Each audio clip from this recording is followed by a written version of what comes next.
வணக்கம். Future life சேனலுக்காக நான் இன்னைக்கு மறுபடியும் ஒரு வேகன்சி வீடியோ தான் எடுத்துட்டு வந்திருக்கேன். என்னோட வேகன்சி வீடியோ பார்க்கறதுக்கு முன்னாடி நான் ஒரு முக்கியமான விஷயத்த உங்களுக்கு ஞாபகப்படுத்திடுறேன். அது இந்த ஃப்யூச்சர் லைஃப் சேனல சப்ஸ்கிரைப் பண்றது. எப்பவுமே நான் போடுற வேகன்சி வீடியோக்கு அப்ளிகேஷன் ஸ்டார்ட் டேட் ஒண்ணு இருக்கும். அப்ளிகேஷன் எண்ட் டேட் ஒண்ணு இருக்கும். அப்ளிகேஷன் எண்ட் டேட்டுக்கு முன்னாடி என்னோட வீடியோ உங்களுக்கு கிடைக்கணும்னா, நீங்க சப்ஸ்கிரைப் பண்ணா மட்டும் தான் உங்களுக்கு என்னோட வீடியோ உடனுக்குடனே கிடைக்கும். அப்பதான் நீங்க அந்த வேலைக்கு குவாலிஃபைடாவும், இன்ட்ரெஸ்டாவும் இருந்தீங்கன்னா அப்ளை பண்ண முடியும். அதே மாதிரி உங்களுக்கு தெரிஞ்ச படிச்சு முடிச்ச கேண்டிடேட் யாரா இருந்தாலும், அவங்களுக்கு இந்த சேனல் லிங்க் குடுத்து அவங்களையும் சப்ஸ்கிரைப் பண்ண சொல்லுங்க. அது அவங்களோட பிரைட் ஃபியூச்சருக்கு ஒரு நல்ல ஸ்டார்ட்டிங் பாயிண்ட்டா தான் இருக்கும். இன்னைக்கு நம்ம பார்க்க போற vacancy central bank of India announce பண்ணியிருக்கிற வேகன்சிய தான் நம்ம பார்க்க போறோம். இந்த சென்ட்ரல் பேங்க் ஆஃப் இந்தியா ஒரு 4500 பிரான்ச் ஆல் ஓவர் இந்தியா வச்சிருக்காங்க. இவங்க கிரெடிட் ஆஃபீசர் இன் ஜூனியர் மேனேஜ்மெண்ட் கிரேட் ஸ்கேல் 1 இதுக்கான வேகன்சியை தான் அனௌன்ஸ் பண்ணியிருக்காங்க. இது 1000 ஓப்பனிங் இருக்குது. இதோட அப்ளிகேஷன் ஸ்டார்ட் டேட் பார்த்தீங்கன்னா 30th ஜனவரி 2025. அது ஆல்ரெடி ஓப்பன் ஆயாச்சு. அப்ளிகேஷன் க்ளோஸ் ஆகிறது 20th February 2025. So 20th February 2025க்கு முன்னாடி நீங்கள் அப்ளை பண்ணிடுங்க. அதே மாதிரி இந்த 1000 வேகன்சி பார்த்தீங்கன்னா அவங்க கேட்டகரி வைஸ் பிரிச்சிருக்காங்க. இந்த 1000 வேகன்சியில் அந்த 1000 வேகன்சிக்கான பொசிஷன் வந்து JMGS1 அசிஸ்டன்ட் மேனேஜர். அதோடைய ஸ்கேல் பே கொடுத்துருக்கேன். இது உங்களை மோட்டிவேட் பண்ணுறதுக்காக மாத்திரம் நான் கொடுத்துருக்கேன். இதில் ஒரு சின்ன ட்விஸ்ட் இருக்குது. என்னன்னா இந்த பேங்க்ல மூலமாக நீங்கள் இந்த பொசிஷனுக்கு, அதாவது கிரேட் ஸ்கேல் 1 இந்த கிரெடிட் ஆஃபீஸர் இந்த பொசிஷனுக்கு நீங்கள் அப்ளை பண்ணும்போது, ஒருவேளை நீங்கள் ஒரு ஆன்லைன் டெஸ்ட் இருக்குது, அது இன்டர்வியூ எல்லாமே பாஸ் பண்ணிட்டீங்க அப்படின்னா உங்களை 1 இயர் கோர்ஸ் ஒன்று படிக்க சொல்கிறாங்க. அது post graduate diploma in banking and finance. இந்த கோர்ஸ் வந்து அவங்களே வந்து சில இன்ஸ்டிடியூஷன் யூனிவர்சிட்டியில் டைஅப் வச்சுருக்காங்க போல். ஸோ அந்த இன்ஸ்டிடியூஷனில் போய் நீங்கள் படிக்கணும். அந்த இன்ஸ்டிடியூஷனில் படிக்கும்போது 9 மாத படிப்பு, மீதி வந்து ஆன் ஜாப் ட்ரைனிங். ஸோ டோட்டலாக 1 இயர் நீங்கள் அதை சக்ஸஸ்ஃபுல்லாக முடிச்சிங்கன்னா மட்டும்தான் இந்த ஜாப் உங்களுக்கு கிடைக்கும். ஸோ ஃபஸ்ட்டு உங்களோட குவாலிஃபிகேஷன் என்னன்னு பார்க்கலாம். ஃபஸ்ட்டு இந்தியன் நேஷ்னலாக இருக்கணும். ஏஜ் வந்து ஒரு 20 வயசுலேருந்து 30 வயசுக்குள்ளே இருக்கவங்க தான் அப்ளை பண்ண முடியும். குவாலிஃபிகேஷன் பார்த்தீங்கன்னா எந்த டிகிரி படிச்சிருந்தாலும் பரவாயில்லன்னு சொல்லிட்டாங்க. ஒரு ரெகக்னைஸ்ட் யூனிவர்சிட்டி இன்ஸ்டிடியூஷனில் 60 ஆர் அபவ் 60 வாங்கியிருக்கணும். எஸ்சி எஸ்டி ஓபிஎஸ்சி பிடபிள்யூபிடிக்கு மாத்திரம் 55% ஆர் அபவ் 55 வாங்கினா போதும்னு சொல்லியிருக்காங்க. ஸோ இந்த மார்க்கு எல்லாமே நீங்கள் வாங்குறது நீங்கள் அப்டேட் பண்ணிவிடுங்க கரெக்டாக. அதே மாதிரி இவங்களோட இந்த மார்க் ஷீட்டோ டிகிரி சர்டிஃபிகேட்டோ நீங்கள் என்னைக்கு ரெஜிஸ்டர் பண்ணுறீங்களோ அதுக்கு முன்னாடி நீங்கள் உங்கள் கையில் இருக்கணும். அதாவது இனிமே எக்ஸாம் எழுதி ரிசல்ட் வர்றதுக்காக வெயிட் பண்ணுற கேண்டிடேட்ஸ் இதுக்கு அப்ளை பண்ண முடியாது. அதை தான் சொல்ல வராங்க. அடுத்தது செலெக்ஷன் ப்ரொசீஜர் அப்படிங்கிறது ஒரு ஆன்லைன் டெஸ்ட் ஒன்று இருக்குது, ஒரு பர்சனல் இன்டர்வியூ இருக்குது. ஸோ ஆன்லைன் டெஸ்ட்டில் ஒரு நல்ல விஷயம், ஒரு முக்கியமான விஷயம், எல்லாரும் சந்தோஷப்படுற விஷயம் என்னென்னா நெகட்டிவ் மார்க்கிங் கிடையாது. ஸோ அட்மிஷன் ப்ரொசீஜர் அப்படின்னு சொல்லி பார்த்தீங்க அப்படின்னா, அதாவது அந்த போஸ்ட் கிராஜுவேட் டிப்ளமா வந்து ஒரு 1 இயர் படிக்கணும்னு சொன்னேன். ஸோ அந்த போஸ்ட் கிராஜுவேட் டிப்ளமோக்கு என்ன அட்மிஷன் ப்ரொசீஜர் அப்படின்னு பார்த்தீங்கன்னா, ஃபைனல் செலெக்ஷன் ஆயிடுச்சு கேண்டிடேட் வந்து நீங்கள் ஆன்லைன் டெஸ்ட் எழுதிட்டீங்க, பர்சனல் இன்டர்வியூ அட்டெண்ட் பண்ணிட்டீங்க. ஸோ ஃபைனல் செலெக்ஷன் ஆயிடுச்சு அப்படின்னா அந்த கோர்ஸ் வந்து உங்களை வந்து அவங்களே எந்த இன்ஸ்டிடியூஷனில் நீங்கள் படிக்கணுன்றத அவங்களே சொல்லுவாங்க. அது இப்போ இல்லை, பின்னாடி தான் சொல்ல போகிறாங்க. செலெக்ஷன் ஆன பின்னாடி. ஸோ அதில் 9 மந்த்ஸ் வந்து கிளாஸ் ரூம் ட்ரைனிங்காக இருக்கும். 3 மந்த்ஸ் வந்து ஆன் ஜாப் ட்ரைனிங். ஸோ இது 2யும் நீங்கள் பண்ணால் மட்டும்தான் இந்த வேலை உங்களுக்கு கன்ஃபார்ம். ஏற்கனவே நான் சொன்ன மாதிரி இந்த எந்த இன்ஸ்டிடியூஷன்றதை அவங்க லேட்டராக தான் இன்ஃபார்ம் பண்ணுவாங்க. அது செலெக்ஷன் கேண்டிடேட்ஸ்க்கு மாத்திரம்தான். அந்த கோர்ஸ் ஃபீ, இந்த 1 வருஷம் நீங்கள் படிக்கிறீங்க இல்லையா, அதோட கோர்ஸ் ஃபீ பார்த்தீங்கன்னா அதுவும் பின்னாடி சொல்கிறேன்னு சொல்லியிருக்காங்க. அந்த கோர்ஸ் ஃபீ அவங்க சொல்கிறது வந்து நீங்கள் தங்க போகிறது, lodging, boarding, food, education fees எல்லாம் சேர்த்து தான் அந்த கோர்ஸ் ஃபீ வந்து கொடுக்குறேன் அப்படின்னு சொல்லியிருக்காங்க.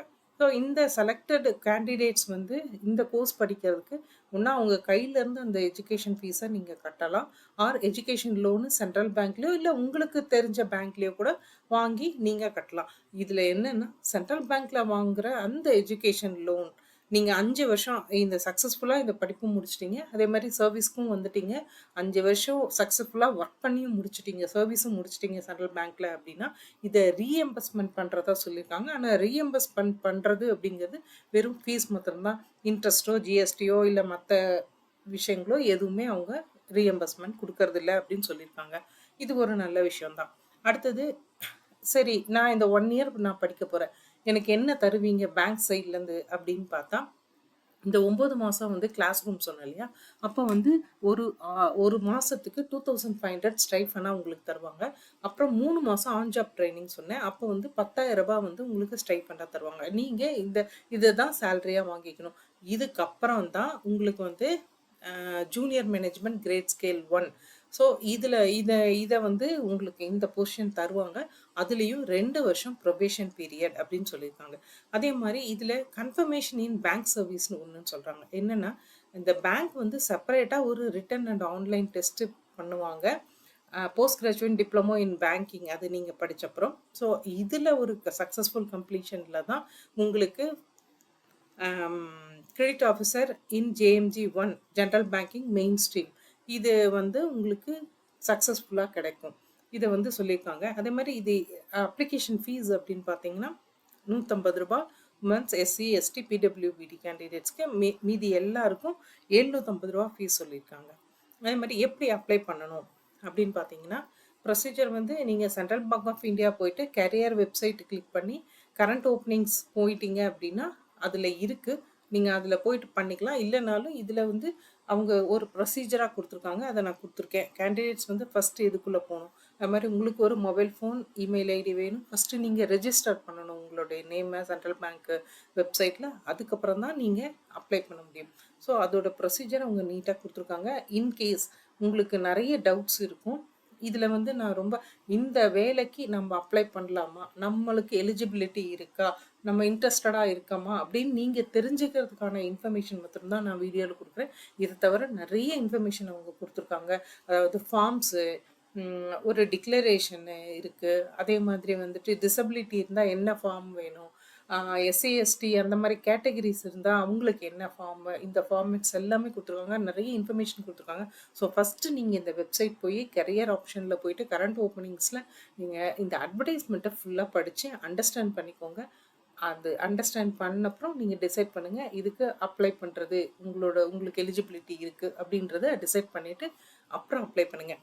அப்ளை பண்ணும்போது உங்களோட photograph, signature, left hand thumb impression, அதே மாதிரி ஒரு ஹேண்ட் ரிட்டன் டிக்ளரேஷன் ஒன்று கொடுத்துருக்காங்க. அது அதில் அனெக்ஷரில் இருக்குது. ஸோ இது இல்லாமல் உங்களோட சர்டிஃபிகேட்ஸ் இது எல்லாமே ஸ்கேண்ட் காப்பியாக அவங்க சொல்லியிருக்கிற ஸ்கேண்டு அவங்க சொல்லியிருக்கிற ஃபைல் ஃபார்மேட்டு, அவங்க சொல்லியிருக்கிற ஃபைல் சைஸில் நீங்கள் எடுத்து வச்சுக்கோங்க. எடுத்து வச்சுட்டு அதுக்கப்புறமா அப்ளை பண்ண ஆரம்பிங்க. ஏன்னா ஒவ்வொன்றுத்துலேயும் ஒவ்வொரு தடவையும் ஒவ்வொரு பேஜும் சேவ் அண்ட் நெக்ஸ்ட் வருது. ஸோ நீங்கள் வந்துட்டு பேஜ் மறுபடியும் ஒரு தடவை ப்ரிவ்யூ பார்த்து அது கரெக்டாக இருந்தால் மாத்திரம் சேவ் பண்ணி நெக்ஸ்ட் பேஜ் போங்க. ஸோ அப்போ தான் அந்த அப்ளிகேஷன் வந்து கரெக்டாக உங்களுக்கு இதாகும். அதே மாதிரி இதில் இன்னொரு விஷயம், நீங்கள் அப்ளிகேஷன் போட ஆரம்பிச்சிட்டிங்க அப்படின்னா நடுவில் நீங்கள் ஃபோன்லேயோ இல்லை வெப்கேம் அதாவது நீங்கள் வச்சுருக்க லேப்டாப்லேயோ இல்லை நீங்கள் கம்ப்யூட்டர் டெஸ்க்டாப் யூஸ் பண்ணிங்கன்னா கூட அதில் இருக்கிற கேமராவில் உங்கள் ஃபேஸை வந்து கேப்சர் பண்ணுறதுக்கு ஒரு ஆப்ஷன் கேட்கும். ஸோ அந்த இடத்துல நீங்கள் அந்த இடத்துலையே நீங்கள் வந்து அந்த ஃபேஸ் வந்து கேப்சர் பண்ணுறதுக்கான ஆப்ஷன் எஸ்ன்னு கொடுத்து நீங்கள் அந்த ஃபோட்டோ எடுக்கிறதுக்கு அலோவ் பண்ணணும்.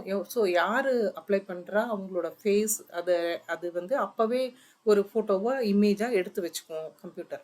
அந்த அப்ளிகேஷனில் ரிஜிஸ்டர் ஆகும். ஸோ அதோட கைட்லைன்ஸ் அப்போவே உங்களுக்கு கிடைக்கும். அந்த ஸ்பாட் ஸ்க்ரீனில் கிடைக்கும். ஸோ அதுபடி போனீங்கன்னா நீங்கள் அந்த ஃபோன் மூலமாகவோ இல்லை லேப்டாப் மூலமாகவோ உங்கள் ஃபேஸை வந்து கேப்சர் பண்ணிக்கும் அது. ஸோ இது இன்னொரு விஷயம் சென்ட்ரல் பேங்க் ஆஃப் இந்தியா. அதே மாதிரி வந்து எங்கெங்கெல்லாம் சென்டர் இருக்குது அப்படின்னு பார்த்தீங்கன்னா ஆல் ஓவர் இந்தியா நிறைய இடத்துல இருக்குது. ஸோ தமிழ்நாடை பொறுத்த வரைக்கும் சென்னை, மதுரை, திருச்சிராப்பள்ளி, கோயம்புத்தூர் அண்ட் வெள்ளூரில் வந்து சென்டர் கொடுக்கறதா சொல்லியிருக்காங்க. ஸோ உங்களுக்கு எது நியரஸ்ட்டோ அந்த இடத்துல நீங்கள் போயிட்டு நீங்கள் சென்டர் வந்து சூஸ் பண்ணிக்கலாம். ஸோ ஃபஸ்ட்டு இதில இருக்கிற ஒரு நல்ல விஷயம், no negative mark. So online டெஸ்ட்டுக்கு எழுதும்போது நெகட்டிவ் மார்க்ஸ் உங்களுக்கு கிடையாது. அதேமாரி ஃபீஸ் வந்து உமன்ஸ்க்கு வந்து ரொம்ப கம்மியா இருக்கு. ஸோ நீங்க அப்ளை பண்ணலாம். அது மாரி 1 இயர் கோர்ஸ் பண்ணணுமா அப்படின்னு கேட்டிங்கன்னா, பண்ணலாம். அதுக்கும் ஸ்டைஃபண்ட் குடுக்குறாங்க. ஸோ இது வந்துட்டு சென்ட்ரல் பேங்க் ஆஃப் இந்தியாலயே லோன் வாங்கும்போது, அத ரீஎம்பர்ஸ்மென்ட் பண்றதாவும் சொல்றாங்க. ஸோ இதெல்லாம் ஒரு நல்ல விஷயம் தான். அது இல்லாம 1000 வேக்கன்ஸீஸ் இருக்கு. கண்டிப்பா இது உங்களுக்கு சக்சஸ்ஃபுல்லா கிடைக்கும். Best of luck guys. Thank you.